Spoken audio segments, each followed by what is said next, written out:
Somebody shout hallelujah. Our God is a faithful God. And this is another great opportunity to be in His presence. For ẹ̀mí mímọ́ gbà mí lórúkọ Jésù Kristi ó máa dára fún wa. Ètò tí ó gborí afẹ́fẹ́ báyìí náà ni à ń pè ní ẹ̀mí mímọ́ gbà mí. Iṣẹ́ tí Olúwa bá dẹ̀ ti ṣe lórúkọ Jésù kò lè bàjẹ́.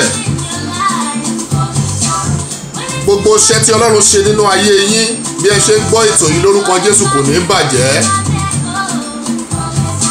Mo fẹ́ kí a gba àdúrà. Ọlọ́run a gbé ọ̀gá fún oore ọ̀fẹ́ tẹ́ tó fún wa ní àkókò yìí láti kẹ́kọ̀ọ́ lábẹ́ ẹsẹ̀ yín. Bí ọ̀rọ̀ yìí ṣe jáde sí gbogbo àgbáyé fi agbára fún ọ̀rọ̀ rẹ àti olùsọ àti olùgbọ́ ká di ẹ̀dá ìyanu ká dẹ̀ di ẹni ìbùkún. Ọlọ́run gbọ́ kó ṣe bẹ́ẹ̀. Jésù Olúwa wa. Àmín. Ní orí ètò ẹ̀mí mímọ́ gbà mí ní ọ̀sẹ̀ yìí, ohun tí a ti ń sọ̀rọ̀ nípa rẹ̀ náà ni a fẹ́ tẹ̀síwájú. À ń pè ní ìpòǹgbẹ fún Ọlọ́run. Mo dẹ̀ jẹ́ kó yé wa wípé ẹni tí ó bá ń pòǹgbẹ fún Ọlọ́run ó gbọ́dọ̀ mọ ẹni tí ó ń pòǹgbẹ fún. Ọ̀pọ̀lọpọ̀ ènìyàn ni ò tí ì mọ Ọlọ́run tí wọ́n ń sìn. Tí ènìyàn bá dẹ̀ fẹ́ mọ Ọlọ́run, ó gbọ́dọ̀ jẹ́ ẹni tí ó súnmọ́ Ọlọ́run tó dẹ̀ ṣetán láti fi àkókò rẹ̀ sílẹ̀ láti wá Ọlọ́run yẹn. Ní ọ̀sẹ̀ tó kọjá a sọ̀rọ̀ nínú ìwé Àìsáyà orí ìkarùndínlọ́gọ́ta 55 verse 8 and 9. Ibi tó ti sọ fún wa wípé ọkàn Ọlọ́run àti ọkàn wa ó gbọ́dọ̀ rí bákan náà. Èrò rẹ̀ àti èrò tiwa ó gbọ́dọ̀ rí bákan náà. Ó di ìgbà tí ènìyàn bá tó ní èrò kan náà pẹ̀lú èrò tí Ọlọ́run ní fún ayé rẹ̀ kí ènìyàn tó lè ní ìbápàdé pẹ̀lú rẹ̀. Ìbápàdé tí a ń sọ yìí náà ni kí ènìyàn kó ní having an encounter with God. Tí ènìyàn bá dẹ̀ fẹ́ mọ Ọlọ́run ní tòótọ́, ìbápàdé ó ní àkọ́kọ́ tí ó dẹ̀ ṣe pàtàkì. Ìdí nìyẹn tí gbogbo àwa tí a jẹ́ ọmọlẹ́yìn Kristi àti gbogbo ẹni tó ń gbọ́ ètò yìí gbọ́dọ̀ máa dù láti wá Ọlọ́run ní gbogbo ọ̀nà, láti wá nínú ìrìn àjò wa, nínú ọ̀rọ̀ ẹnu wa, nínú ìṣe wa, nínú ìwọṣọ wa. A gbọ́dọ̀ lè wá Ọlọ́run. Mo dẹ̀ fẹ́ kó yé wa náà wípé ọ̀pọ̀lọpọ̀ ìgbà ni àwọn ènìyàn rò wípé àwọn rílì ń wá Ọlọ́run ṣùgbọ́n ọkàn wọn jìnnà sí Ọlọ́run. Mo dẹ̀ fẹ́ kí ẹ mọ eléyìí nínú ẹ̀kọ́ yìí wípé ẹ̀dá ènìyàn ọ̀tá ni sí Ọlọ́run. Èrò ọkàn ènìyàn ní gbogbo ìgbà ó máa ń jẹ́ ìlòdì sí agbára Ọlọ́run. Mo fẹ́ ká kà nínú ìwé Galatians chapter 5. Mo máa kà á láti ẹsẹ̀ ìkẹrìndínlógún. Galatians 5, I'll be reading from verse 16 to 21. Verse 16 to 21. The Bible says, "Be very careful then how you live, not as unwise, but as wise, making the most of every opportunity, because the days are evil." Oh, Galatians 5, sorry. "So I say, live by the Spirit, and you will not gratify the desires of our sinful nature. Until we begin to live by the Spirit of God, that will give us another power to be in conjunction and in alignment with the power and the grace of God." Tí a ò bá tí máa gbé nínú ẹ̀mí, ohun tó jẹ́ ti ẹ̀mí a ó máa lòdì sí ní gbogbo ìgbà ni. Mo dẹ̀ gbàdúrà lórúkọ Jésù Kristi a ò ní lòdì sí ohun tí ṣe ti ẹ̀mí. Tí a bá wo ìtàn Ádámù àti Éfà, the story of Adam and Eve in the book of Genesis, a ó rí wípé ẹran ara ó lágbára lórí wọn. Wọ́n sì lòdì sí òfin tí Ọlọ́run ṣe fún wọn pé ohun kan báyìí ẹ ò gbọdọ̀ ṣe. Ohun tí ó ṣẹlẹ̀ sí ọ̀pọ̀lọpọ̀ ènìyàn lónìí nìyẹn, torí wípé ohun tí Ọlọ́run ní ká má ṣe yẹn gan òun ló máa ń wu ènìyàn láti ṣe. Ìyẹn túmọ̀ sí wípé tí ènìyàn bá ti wà nínú ara, ohun tó jẹ́ ti ara ni yóò máa wù láti ṣe. Ó wá túmọ̀ sí wípé ìfigagbága á wá wà láàrin ẹ̀mí àti ara. Ìdí nìyẹn tí a gbọ́dọ̀ fi lè máa gbàdúrà ní gbogbo ọ̀nà wípé kí Olúwa kó tẹrí ẹran ara ba. Ẹ kúkú gbà ládùúrà, Olúwa tẹrí ẹran ara ba nínú ayé mi. Gbogbo ibi tí ẹran ara ti ń borí mi, Olúwa tẹrí rẹ̀ ba. Ẹ gbà ládùúrà, ẹ sọ fún Ọlọ́run, Olúwa jẹ́ kí n lè borí ẹran ara. Ìfẹ́kúfẹ́ ayé àti ìfẹ́kúfẹ́ ti ọkàn ènìyàn, òní ẹran ara máa fẹ́ kí ènìyàn ṣe tó ṣẹlẹ̀ sí Ádámù àti Éfà nìyẹn nínú ọgbà Édẹ́nì. Ọlọ́run ti fún wọn ní òfin, ṣùgbọ́n wọ́n fi òfin Ọlọ́run sílẹ̀, wọ́n ṣe ìfẹ́ ti ara wọn torí pé wọ́n fẹ́ tẹ́ ìfẹ́kúfẹ́ ti ara wọn lọ́rùn. Tí a bá dẹ̀ rí pé ẹ̀dá ènìyàn kò ní yan àti ṣe rere. The nature of man will not choose to do things of God. The nature of man, ẹ̀dá tí a dá ènìyàn gangan kò ní fẹ́ ṣe ohun tó ṣe ti Ọlọ́run. Ìdí nìyẹn tí a fi nílò ìbápàdé pẹ̀lú Ọlọ́run.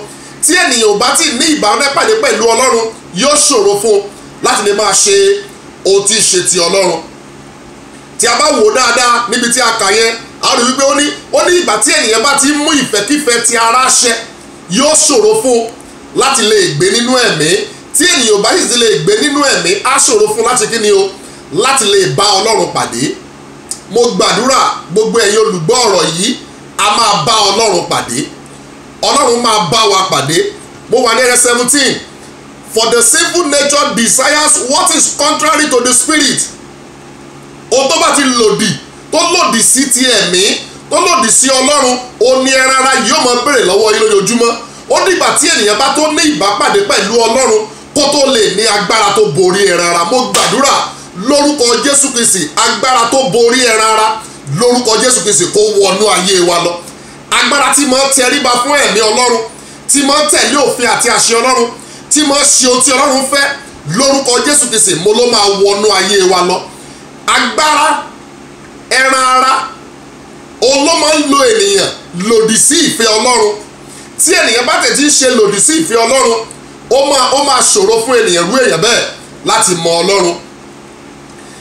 Mo gbàdúrà lórúkọ Jésù Kristi, nínú àwọn ẹ̀kọ́ tí a máa kọ́ yìí, àwọn ọmọ tó yànnàná rẹ̀, àwọn ènìyàn tí wọ́n ní ìbápàdé pẹ̀lú Ọlọ́run, báwo ni wọ́n ṣe bá Ọlọ́run pàdé, irú ìgbé ayé wo ni wọ́n ti ń gbé tẹ́lẹ̀, irú ipò wo ni ìbápàdé Ọlọ́run bá wọn, irú ìgbé ayé wo ni wọ́n bẹ̀rẹ̀ sí gbé. Mo rọ gbogbo àwọn olùgbọ́ ọ̀rọ̀ mi yìí, mo fẹ́ ká lọ ka inú ìwé Gálátíà yẹn dáadáa, orí 5 yẹn láti ẹsẹ̀ 1, ẹ jẹ́ ká kà láti ẹsẹ̀ 1 títí dé ìparí. Ó jẹ́ kí ó yé wa ohun tí ẹran ara lè máa béèrè, ohun tí ó sì máa jẹ jáde nínú ènìyàn tí ènìyàn bá ti wà nínú ara.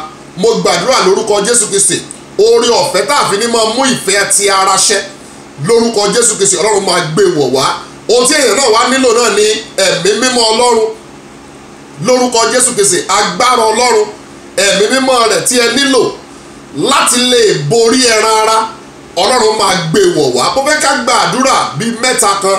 Ẹ kàn sọ fún Ọlọ́run, Olúwa fúnra ara rẹ bá ayé mi pàdé. Ẹ pe orúkọ Jésù Kristi, ẹ sọ dàdúrà ní orúkọ Jésù Kristi. Olúwa, mo tún ti gbọ́ ọ̀rọ̀ rẹ ní àkókò yìí, fúnra ara rẹ wá bá mi pàdé. Olúwa bá mi pàdé, Olúwa wá bá mi pàdé lórúkọ Jésù Kristi. Fúnra ara rẹ, Olúwa pàdé mi. Ọlọ́run wá pàdé mi, Olúwa bá mi pàdé. Mo fẹ́ ìbápàdé rẹ, mo fẹ́ kó o pàdé ayé mi, mo fẹ́ kó o bá mi pàdé. Ọlọ́run gbọ́ kó o ṣe bẹ́ẹ̀. Jésù Olúwa wa, àmín. Olúwa má ṣe fi ààyè gba ẹran ara láti lò mí mọ́. Ẹ̀mí tí à ń sọ̀rọ̀ rẹ̀ ti ṣe ẹ̀mí mímọ́, ó ní kò ní fi ààyè gba ẹran ara. Gbogbo ìgbà pátápátá ni ẹran ara ọmọ béèrè. Bí ènìyàn bá fẹ́ lọ sínú, tó fẹ́ wà nínú àdúrà, tó fẹ́ gbàdúrà, tó fẹ́ gbà àwẹ̀, ẹran ara ọmọ sọ fún wípé ṣé wọ́n nìkan ni, wọ́n náà mọmi díẹ̀, jẹun díẹ̀, kò sí nǹkan tí fi ṣe èèyàn, àdúrà rẹ ó gbà. Yóò mọ lòdì sí ohun tí ó ṣe ènìyàn láǹfààní.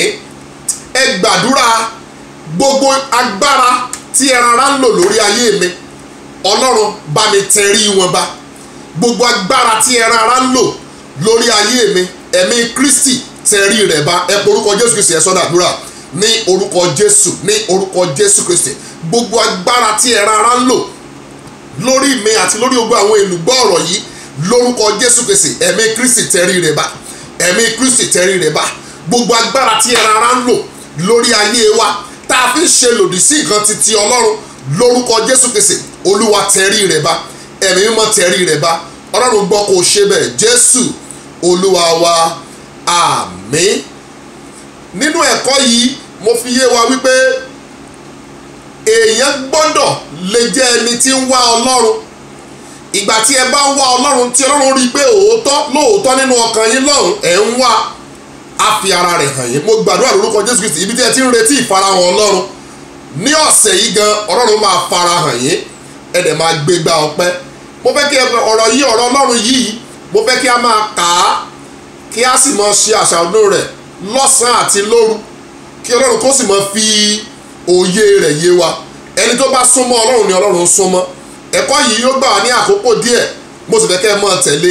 Èyí tẹ́ bá ti mísì ẹlẹ́kẹta rẹ̀ tá a máa ṣe, tẹ́ bá ti mísì kankan nù rẹ̀, ẹ lè lọ sórí wẹ́bsáìtì wa tàbí kẹ́ ẹ lọ sórí YouTube, ẹ kàn tẹ Ẹ̀mí Mímọ́ Gbà Mí, ẹ rí ọ̀pọ̀lọpọ̀ ẹ̀kọ́ lórí ohun tí a ń sọ̀rọ̀ nípa rẹ̀ yìí. Ẹni tó ti ń bá yín sọ̀rọ̀ náà ni ìránṣẹ́ Ọlọ́run Adébọ̀wálé Dáìró láti ìjọ Christ Apostolic Church Vineyard of Comfort Wákàtí Ìyanu Tèmi tó wà ní Columbus, Ohio.